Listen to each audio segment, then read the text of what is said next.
Hello, English learners. If you ever do a Cambridge exam, that is FCE, CAE, or CPE, you will inevitably have to do the dreaded part 2 of the speaking test. Why dreaded? Well, anyone who's practiced this will know why it's dreaded. And the reason is that you are shown some pictures, either 2 or more, and then you have to speak about those pictures, answer questions about those pictures, and all of this within 1 minute.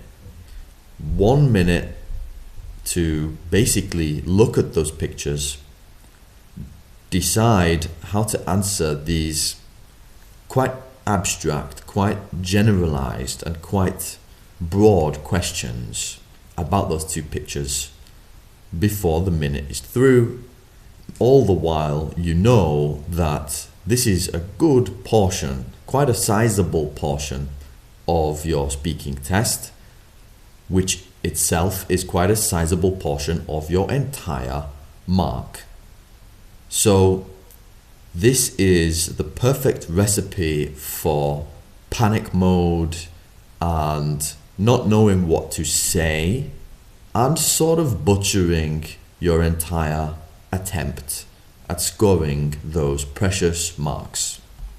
And what I've found to be the most common trap in this situation is that people feel really rushed to talk and then decide that they will start talking without really having a good idea of what they want to say, or without really having a good idea of the ideas about those pictures that they want to get across.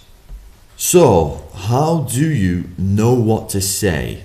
Not only in the speaking exam, but in general as well. How to know what to say? That's a really deep and important question. Well, personally, I like to turn to some ancient Chinese wisdom when it comes to this question. Lao Tzu, in his Tao Te Ching, said this: "Do you have the patience to wait till your mud settles and the water is clear? Can you remain unmoving till the right action arises by itself?" And this is kind of a meditative practice. It's the practice of just sitting still for a moment and kind of feeling that answer brewing, feeling all of your brain body processing that information, making sense of things, figuring things out. And it's all in the back of your brain and in your subconscious.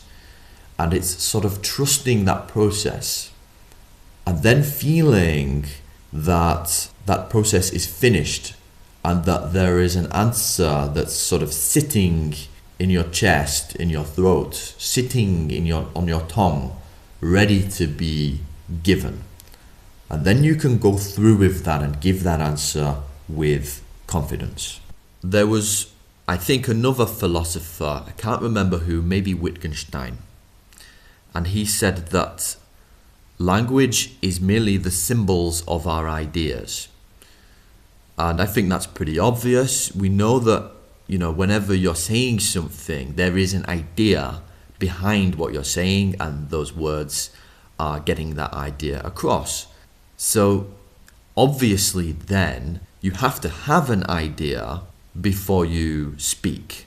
You have to know what you think about those pictures before you talk about those pictures, which is supposed to be saying what you think about those pictures. And, people will say, okay, that's all well and good, but here we can't do it like that. We can't sit and meditate and reach enlightenment, and we can try and do it without knowing what we think, because they're basic pictures and it will figure itself out. Well, I can tell you what happens when people try and do it that way. Well, first they see the pictures and they're bombarded with all of this chaos, these muddy waters. And then they decide, okay, here's something that sounds like it's something that someone would say to those pictures. And then they say that. And then when they get the first few words out, they realize, I don't know where I'm going with this.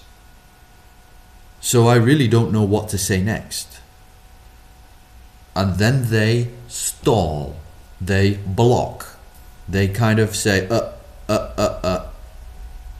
So people who don't use this practice, this being still until you have a clear idea, they end up stalling all the way through that 1 minute and really not saying much, doing exactly what they were trying to avoid by rushing, which is not filling that minute with nice language. Now, I'm not saying you have to sit and wait until you have the full set of ideas or the full plan of what to say. What you need is a broad direction of where you're going to go, ideas-wise and logic-wise, before you start speaking.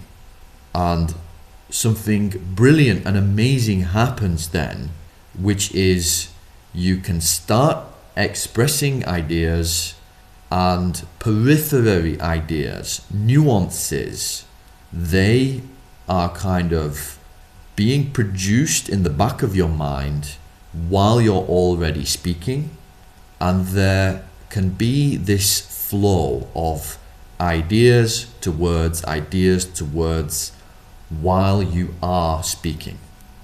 But you have to have that moment at the beginning to collect yourself, to make sense of those pictures, and to have a genuine opinion which you give as a response to those questions, and a genuine direction, a broad direction.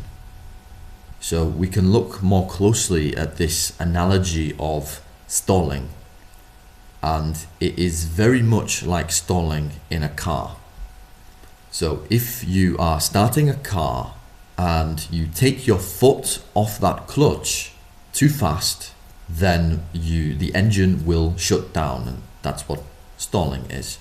And now it doesn't matter how fast you have to start the car. You know, if you're in a race or you're in a really mad rush, that doesn't matter. That doesn't mean, okay, on this one occasion I can rip my foot off the clutch as fast as possible because I really need to get there quickly. Well, no, of course not. That's the last thing you should do in that situation. You know, the clutch and the engine and the mechanisms, they don't care that you're in a rush. They need to work at the pace that they can produce that forward motion. And it's the same in your test. But luckily, you know, as they say, practice makes perfect, and you can get faster and faster and faster at starting to speak in this exam task. So this whole process of looking at pictures, observing them, making sense, being still and waiting for the words to come, with practice, you can get faster and faster at this whole thing. And it's just like someone who races cars.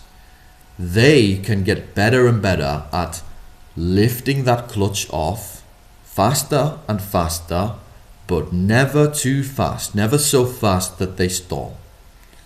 And that, I think, is the most important strategic principle of practicing for speaking exams, and especially this cruel question where you've got a minute to be very philosophical and cover a lot of nuances.